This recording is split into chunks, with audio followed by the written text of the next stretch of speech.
Good evening and welcome back to the Rory Talks Football channel, your daily Arsenal news updates, debates and my opinions. If you're new to the channel, please do subscribe. We are now on our way to 10,200 subscribers. Yeah, 10,200. If you could like the stream as well, like the video if you're watching it back, I would be greatly appreciative. Ultra Pro Gamers in here, Devin's in here, Sportcat's in here, Magnus, EM, Drax, Icarus, Jakub, Junior Films, Leo Nesbitt, Hyper Protagonist, SS9, Ross Lawman, VV Vlad. Who else is in here? Hannah, Andreas. Finally watching live again, but I always watch your show on catch up. I appreciate it, Andreas. And to any of you, as always, watching on catch up, you are legends. Francisco Oliveira, Max, John, Saniel, Jake, Ryan, Hyder, and more of you coming in as well. It's good to see you all. Kendrick cooked Drake. That's not in my wheelhouse. I'll be honest with you. That is not really anything that I have a clue about. But fair play. Well done, Kendrick. Well done, Kendrick. And unfortunate for Drake. Thoughts are with him at this time. Lots to talk about today. Jorginho, news on him. Thomas Partey, what does it mean for him? Obviously, it's a Champions League day. We will we'll bring out the Champions League lineups. Bayern versus Real Madrid. I'm excited for it. Willsy's in here as well. Good to see you. Tuning in at midnight or midnight. Happy to catch the stream. Love to see it. Not surprised City voted against the spending cap. Yeah, I'm actually surprised that more teams didn't vote against it. I think that gives you an indication as to what that spending cap means and who it affects. How are the lemons? Oh, mate. What are we doing? If you're following the 10 in 10 trophy challenge, I don't know what's going on, but I mean, I need to Google if eating a whole lemon a day consecutively is bad for you, because I can't imagine it's quite acidic. But anyway, the show goes on with that. Rory, I had a stinker at school today. Please cheer me up and tell me we are winning the league. We're winning the league. We're winning the league. Ben Yedder is cooking. Yeah, cooking me. It's unfortunate. It is unfortunate. But look, we'll get straight into the big news of the day, the news at least concerning Arsenal. It's a David Ornstein exclusive, so it's absolute top-tier source. Arsenal have offered Jorginho a new contract, and the midfielder is expected to sign it. Existing terms run until June with an option for another year, but the fresh deal rewards the 32-year-old's importance to Arsenal.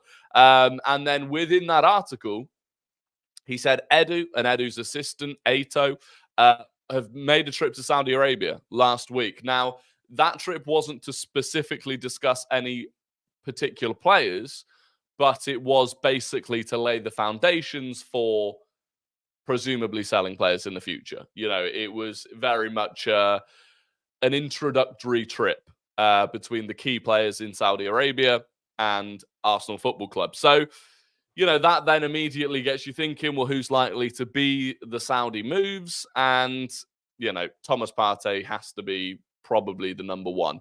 If you're looking at a guy who isn't completely past it yet, but he's getting on, he's a very well-known name, Champions League pedigree. You know, he kind of ticks a lot of the boxes for the sort of player that you would sell to Saudi Arabia.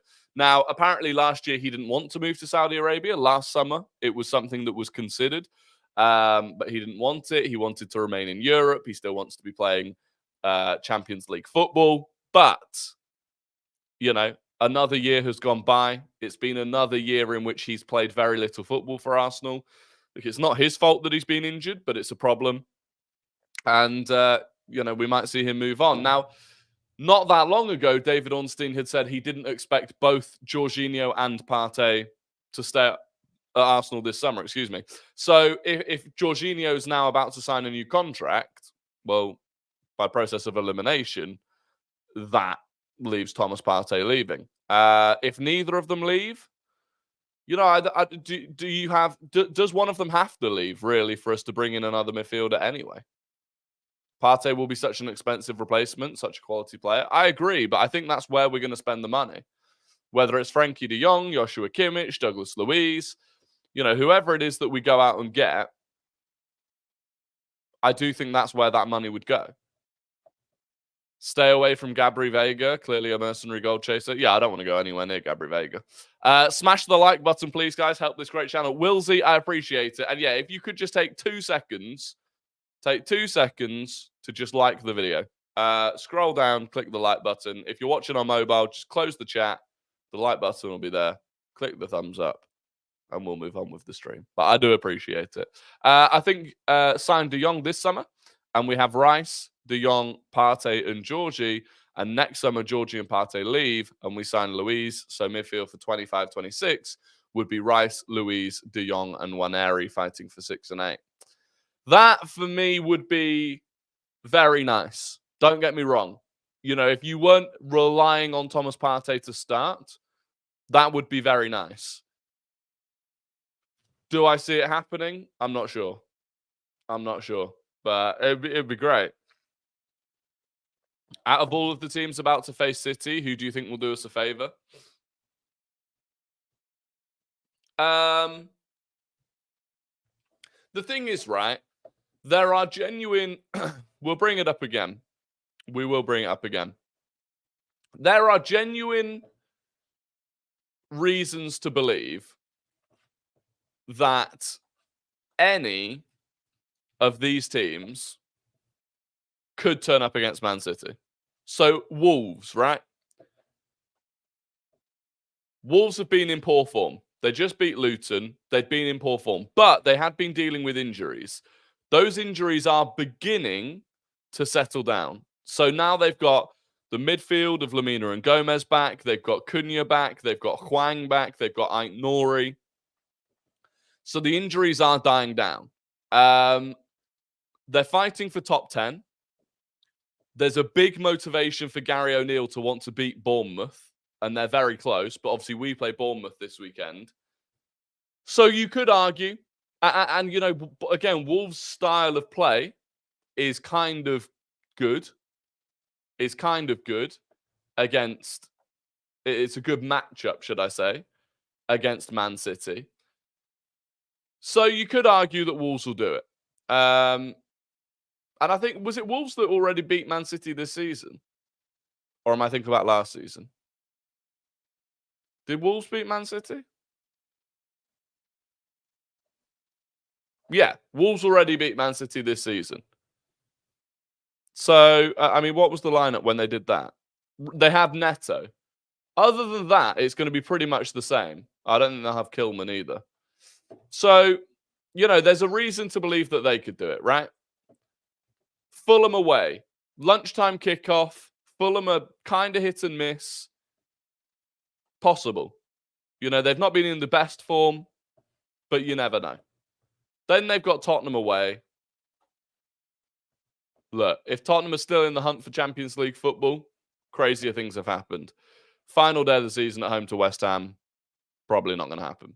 But you can believe that they can drop points. Look, if they play the way they played against Forest, by the way, Wolves could beat them. Fulham could beat them. So, never exactly hyper protagonist. Never say never. Yeah, to be honest, Fulham this season, though, like they've screwed us and then pretty much bent over for all of our opposition. I do feel like I feel like a lot of times this season, I've watched Fulham wanting them to win and they failed dramatically. They can drop points, but that won't be on the final day. Yeah, I expect so. But look, you know, if we win all of our games, the reality is, if we beat Bournemouth and Man United, we will go into the final day of the season able to win the Premier League. We might not win it. You know, if it gets to that point and Man City are still above us, I don't think they'll lose to West Ham. But it is possible. It is genuinely possible that on the final day of the season, we will still be able to win the title. And I think that in itself is incredibly impressive from where we've been. Leno to Willian to Iwobi to score the winner. I mean, we can dream. We can dream. You seen the bookies' odds of them dropping points? I've not really, no. But the bookies don't really know the answer. when you look at the price with the bookies, all that is a reflection of what people are betting on.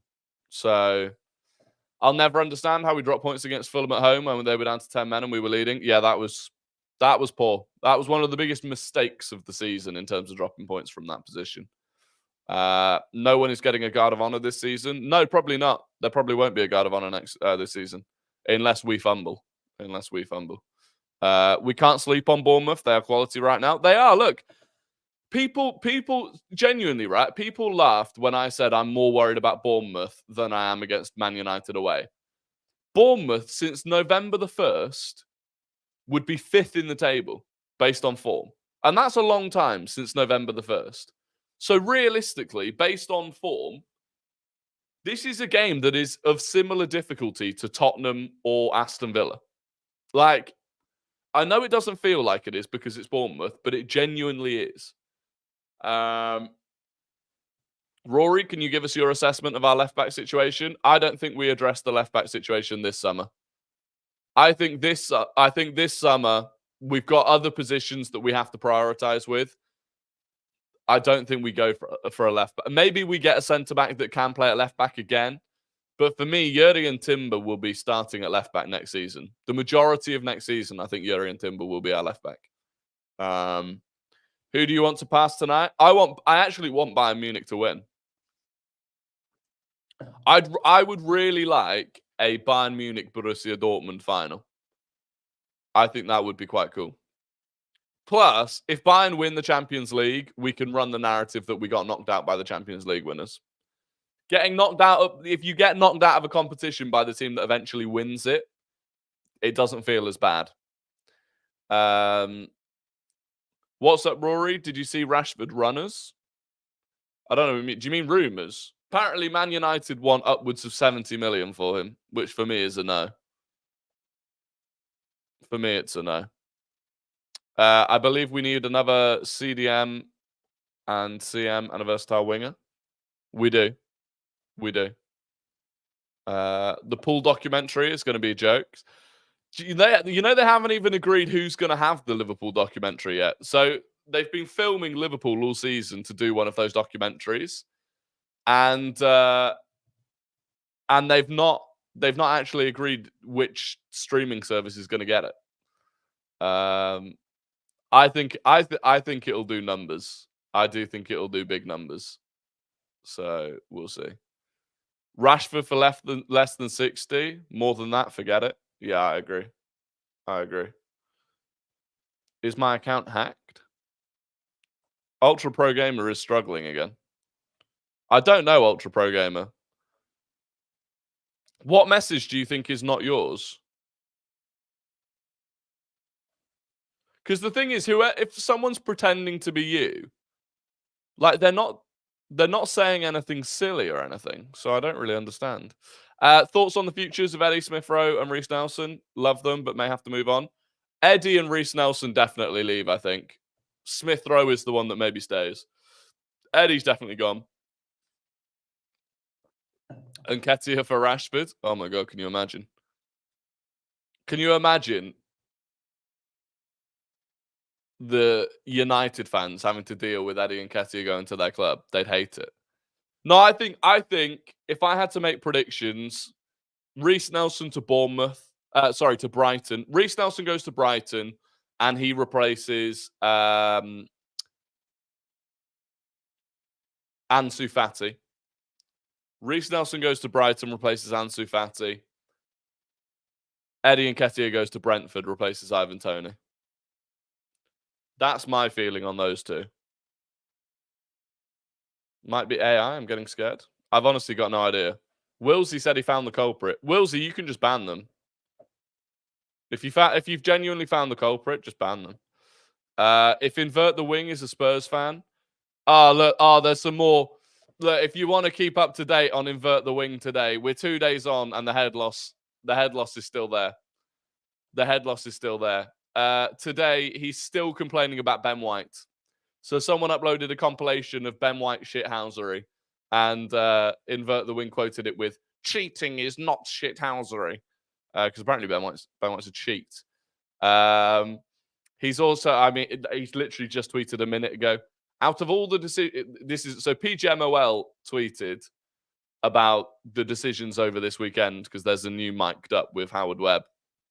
He quoted it with, out of all the decisions you could have used from the Tottenham versus Arsenal game, you used the Stonewall decision. You are not fooling anyone. You are a disgrace. Show us the audio for the penalty you didn't award for Trossard.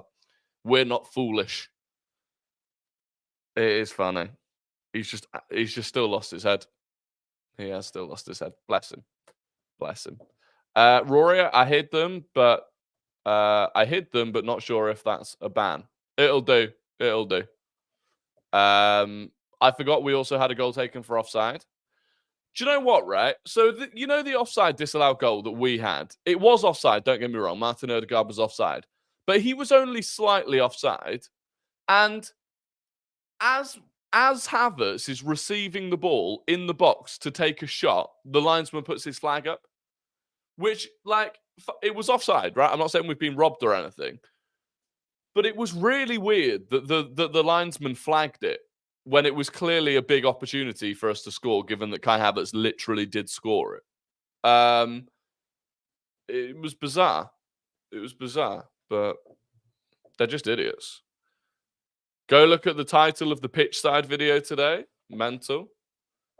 Go look at the title of the pitch side video.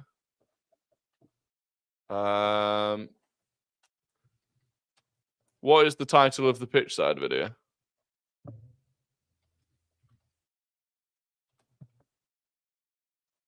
It is heated debate, are Arsenal out of the PL title race? I mean, no. Debate over. How can we be out of the title race when we're top of the league? No. There you go. There's your answer. That's a 15-minute long video on pitch side. I'll say 15 minutes of your life. Are Arsenal out of the PL title race? No. Move on. Bizarre. Tom is winding up. Lewis actually believes we're not in the race. Yeah, I mean, thank God you don't go on channels like that anymore. Yeah. It is, it is what it is. The Forest attacker that missed those chances against City really pissed me off. Chris Wood, who up until that City game had the highest shot conversion rate of any striker in the Premier League. Statistically, if there was one striker in the Premier League that you wanted to have a chance against Man City, it was Chris Wood, which sounds ridiculous. But yeah, what can you do? Would you start Martinelli? No. I think I'd still start Trossard. I think I would still start Trossard. I don't mind Martinelli coming off the bench, honestly, I don't. And I think against Bournemouth we'll create more chances. More likely to have a chance that falls to Trossard, who is more likely to score it, in my opinion, at the moment. Did you hear the new Havertz chant? Because I got Kai to the song of... Oh, yeah. I've heard it. I can't remember exactly how it goes. But it did sound good. I can see Sambi Lokonga loaned to Brighton or Leicester as well, or maybe Leeds if they go up. I don't know why. I think next season, Sambi Lokonga either stays at Arsenal or we sell him. I don't think we loan out Sambi Lokonga again. He's what, 24? Will he be 24? How old is he now? How old is Sambi Lokonga? Yeah, he's 24 now. He'll be 25 in October. I don't think that we loan him again. Do Ipswich go up? Yeah, I think Ipswich go up. Personally. They need what? 4 points from 2 games. Obi is him. It's unbelievable. Do you know what, right? So I saw Arsenal uploaded a compilation of Chido Obi Martin's 7 goals from the weekend. One thing that is really impressive about his shooting is just how every single one of them is along the floor pretty much.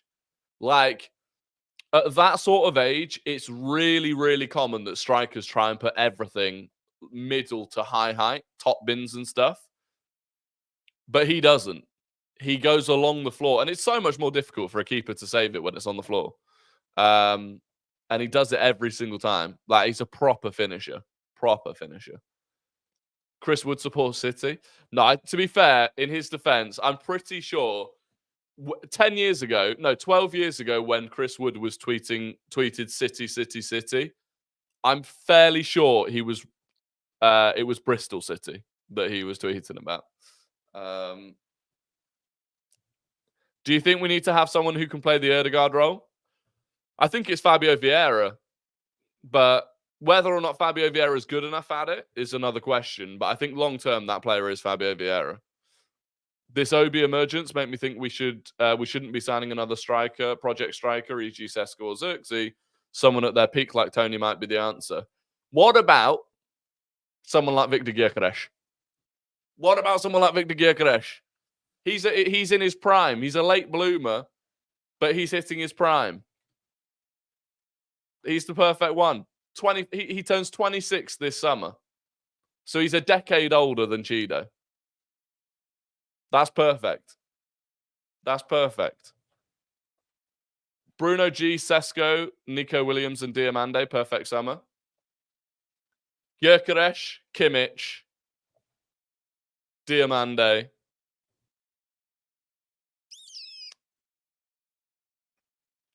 Xavi Simons. The bigger PFP is fake. I've got you. So it's this guy. Oh, yeah, but then I don't know if it...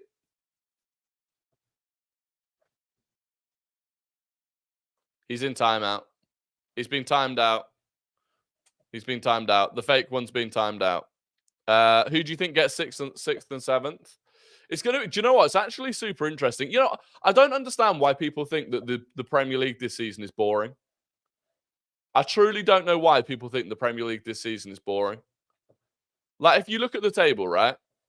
Realistically, we've got a title race which is more than likely going to go down to the final day. Up until a couple of games ago, that had every chance of being a 3-horse title race. You've then got top 4. Okay, to be fair, Villa are 7 points clear, but Tottenham do have two games in hand. You've then got this battle going on behind it, and you've got a relegation battle between Forest, Luton, and Burnley. Like, I think that's a pretty good season. I know if Man City end up winning it again, I know it's boring in the sense that, okay, Man City have won 6 out of 7 titles, but the actual context of the season itself, I don't think that's been boring at all. You know, we've effectively had 3 different teams who have all had a significant amount of time at the top of the table. Arsenal, City, and Liverpool have all spent periods at the top of the table. You know? Mark Goldbridge is behind the narrative that the Prem is boring. I don't think it's just Mark Goldbridge. I think it's been quite a common thing. I think quite a few people have said it, but I just don't think it is. It's a good season. However, it's been overshadowed by the poor state of officiating. Yeah, maybe. The other thing, though, is looking ahead to next season, right? I would say at this point, you've probably, with Villa, right, Villa in top 4 this season after Newcastle did it last season. I would say outside of West Ham, between the traditional Big 6, I say traditional Big 6, it's not traditional, but the Big 6 plus Newcastle and Aston Villa, you've got 8 teams that will all fancy themselves to get Champions League football next season. Now, some of them should probably set some realistic expectations, but you do have the Big 6 plus Newcastle plus Villa who will all go into next season targeting Champions League football. That's going to be a hell of a season next season. And there are going to be crazy storylines around those teams that, you know, have a Chelsea-level season. And that will happen. So, yeah, I think it's setting up nicely, you know. I do think it's setting up nicely. Chelsea getting top 10 is a testament to what a mid-table can do with 1.2 billion. Yeah, I know. They've spent 1.2 billion, and the crazy thing is, I see Chelsea fans that genuinely want, like, a bigger summer than Arsenal, City. Like, they want to go out and spend another 300 million. It's It's astonishing. Villa have history and class. They're going to be flying. Yeah, possibly. Possibly. The league has been good. The VAR has been bad. I agree with that. The officiating has been awful. It has been awful. Do you think Liverpool will stay top level or have a bit of a drop off in slots first season? They'll have a drop off. Look, I might get proven wrong, but historically, like if you look at what typically happens when a long-term manager, which 9 years in this day and age is a long-term manager, a long-term manager leaves, the next season, regardless of who it is, it just doesn't go well. You know, whether that was Emery at Arsenal, whether that was David Moyes at United, it just typically doesn't go well. I think they've got players that are aging out. I think it's a difficult squad to change in terms of the style of play that they've got under Klopp. It's very much Klopp's team. It's very much Klopp's style of play. There are a lot of players now within that team that have never known anything other than Klopp's style of play.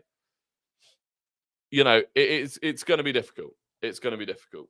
But we'll see. Is it true about Xavi Simons? Is what true? Is what true? My stance on officiating is you must choose between no automation or full automation. I don't like this ambiguous balance of power. Yeah. I don't like the way they use VAR to justify bad decisions. I don't like, but my biggest pet peeve about VAR is it's the clear and obvious thing. It's well, is it enough for VAR to overturn it? Because you can literally have a referee can make the same decision in two different games. Sorry, a referee can make a different decision for the same thing in two different games, and both of them can be justified by VAR. Because on one hand, you'll say it's not enough for VAR to overturn it, but on the other hand, you can say VAR does overturn it because they need to get the right decision, and that becomes the problem. And the best example is that PGMOL came out today and said in the Everton-Nottingham Forest game, only, by the way, one of the decisions was wrong. Of the 3 penalties that Nottingham Forest wanted, they came out and said only one of them was wrong. Well, one of them being wrong is one too many anyway. But the one that they thought was wrong was Young's foul on Callum Hudson-Odoi when it came through the back of him, which means they don't think the handball shout on Young was a penalty, right? Or they don't think it was a mistake not to give a penalty. But on the same show, they've justified the exact same thing being given as a handball. So how can you have it 2 different ways? And this is the issue. I'm pretty sure on the exact same show, they justified Luton getting a penalty against Wolves for the exact same thing. And they justified it. But then they also justified it not being a penalty for Nottingham Forest against Everton. And that's fundamentally where we have a problem. For me, anyway. Apparently, Richarlison has reposted a video on TikTok on his barge on Gabriel with the caption that Gabriel is Brazil's last choice defender. Richarlison's a freak, mate. To be honest, Richarlison's an absolute freak. I had a bit of sympathy for him when he did that interview, but Liverpool is playing on a high from Klopp leaving motivation. They're going to drop off next season. Maybe. Yeah, maybe. It's just natural for them to drop off. It is natural for them to drop off. They'll be trying different things. Certain players will be put into positions that make them feel uncomfortable, as in not out of position, but they'll be asked to play a different role that will make them feel uncomfortable. It's normal.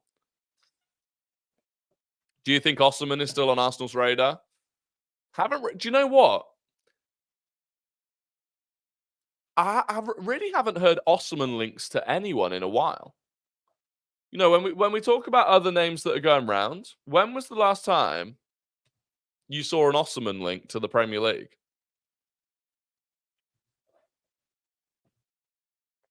Team Talk said Osimhen loves Chelsea and the idea of playing for them due to the legacy of legendary African striker Didier Drogba.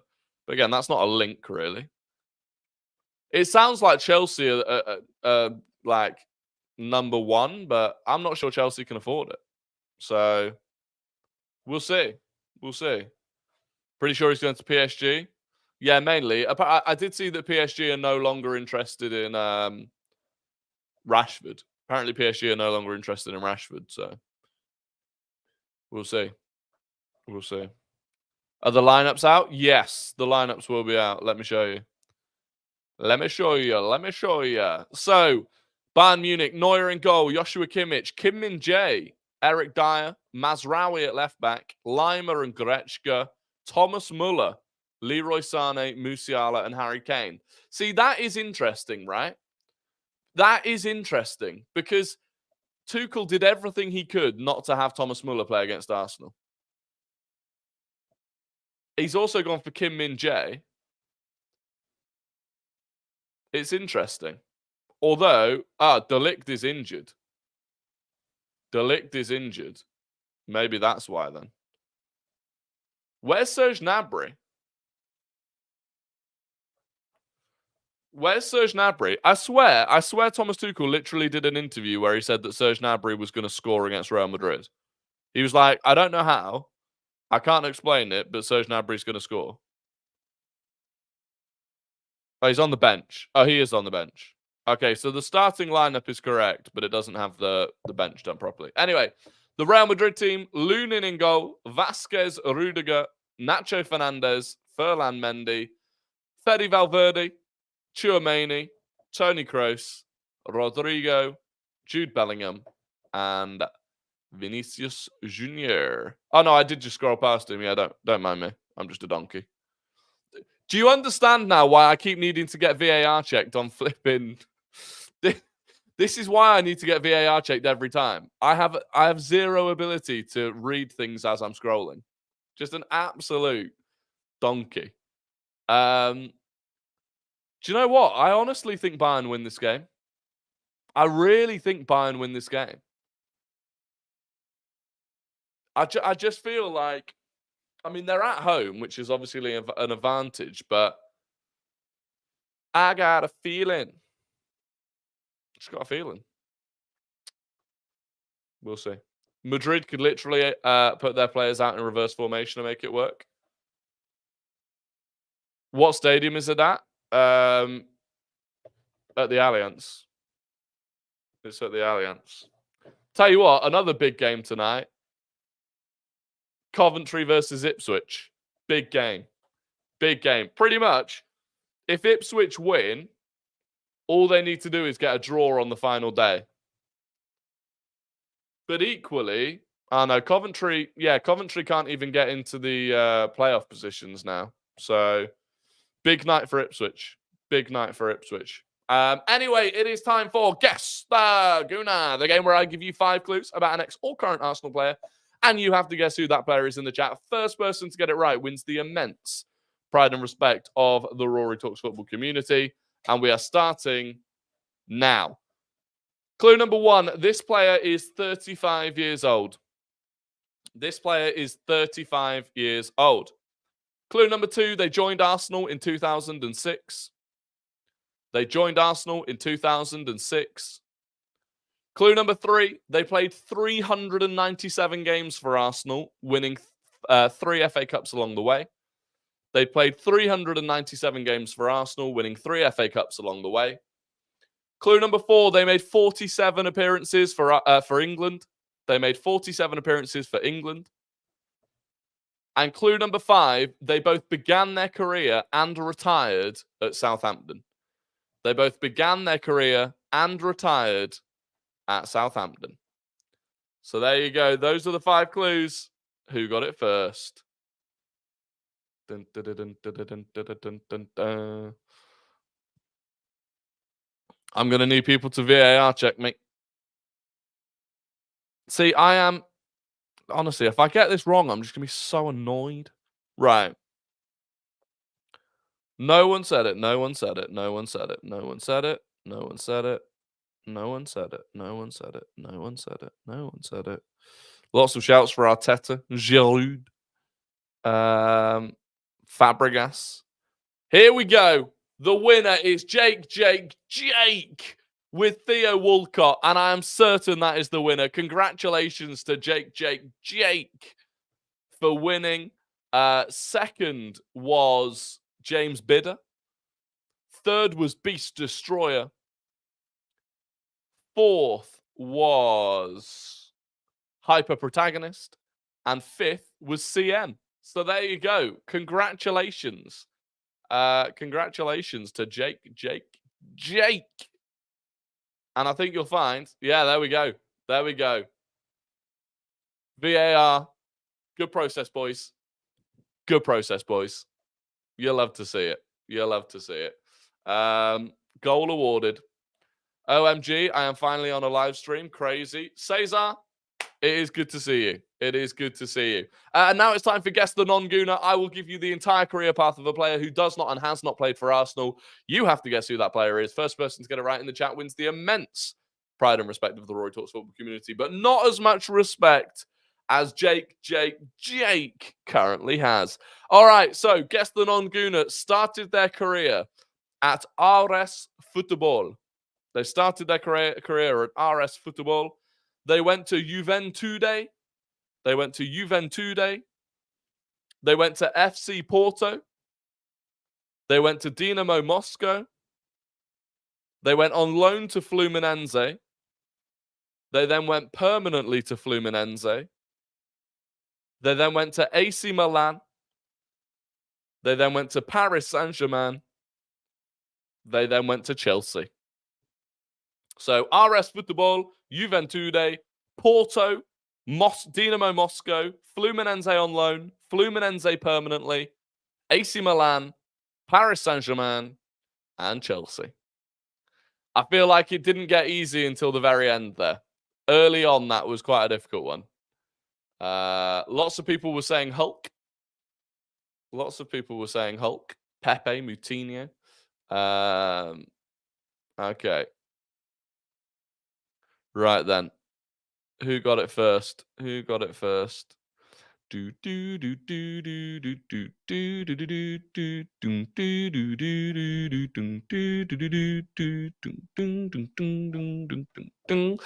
the winner is Sportcat. Sportcat, the Chelsea fan.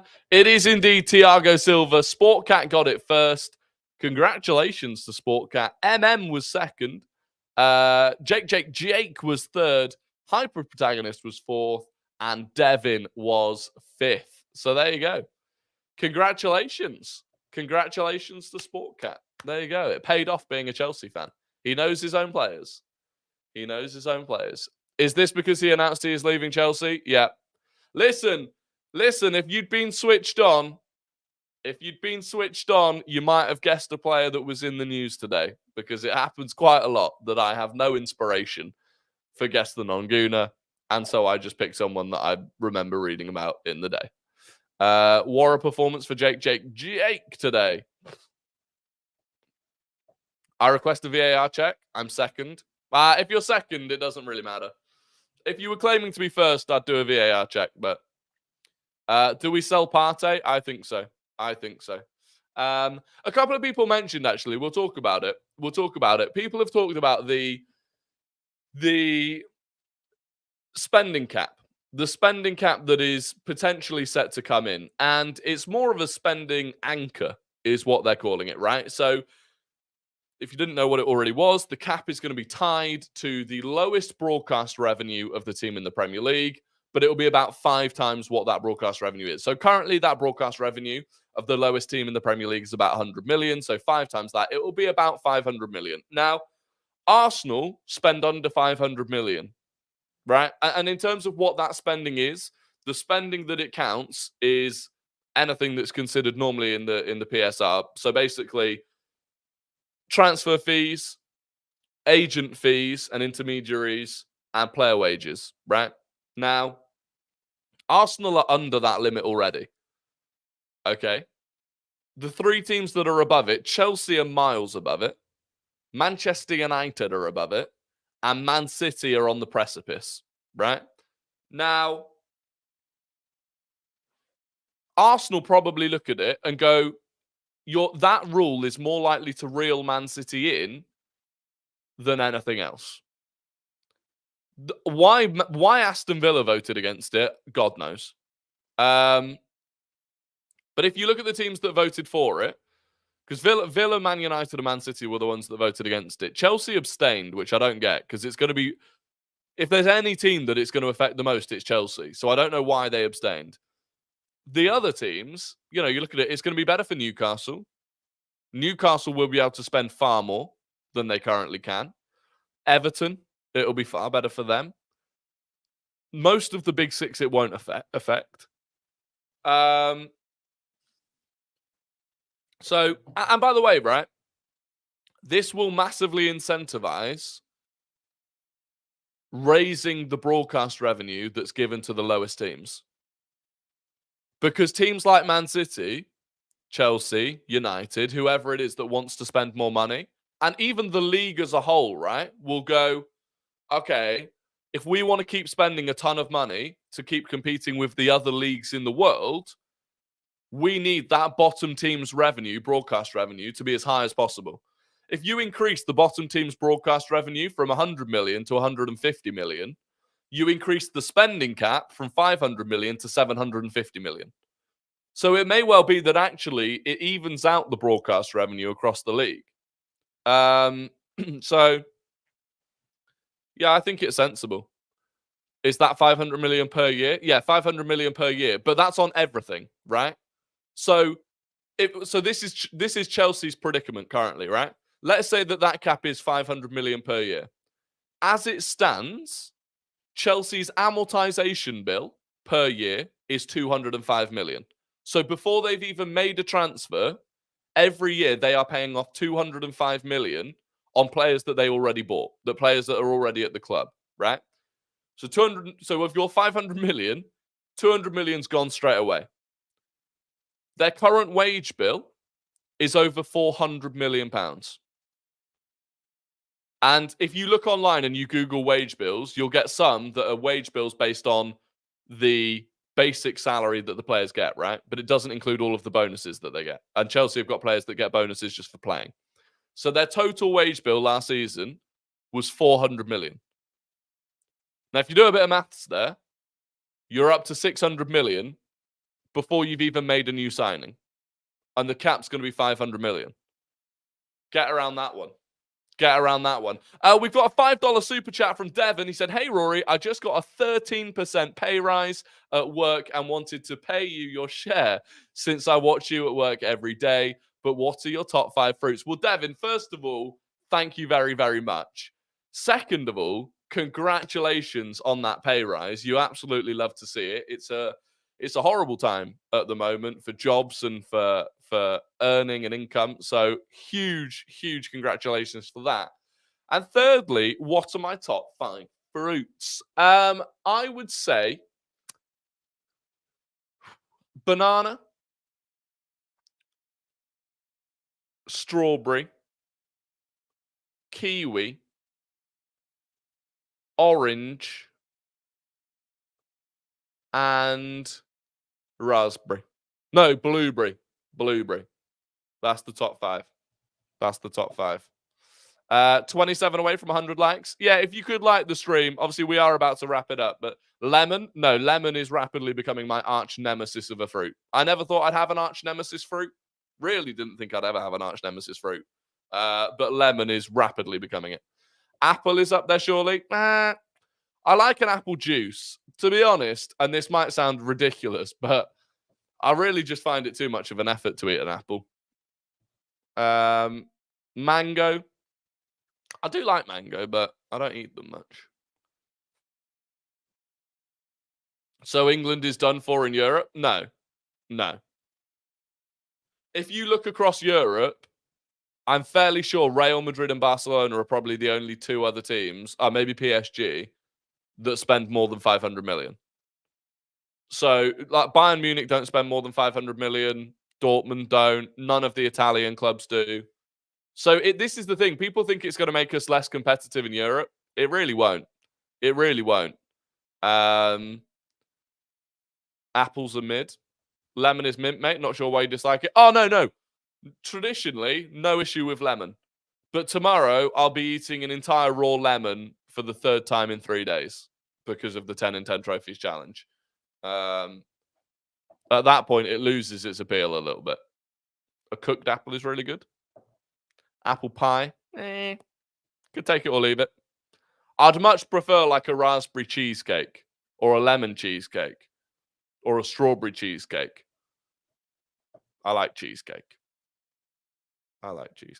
Look, anyway, that is going to be the end of the live stream. Appreciate you all for joining, as always.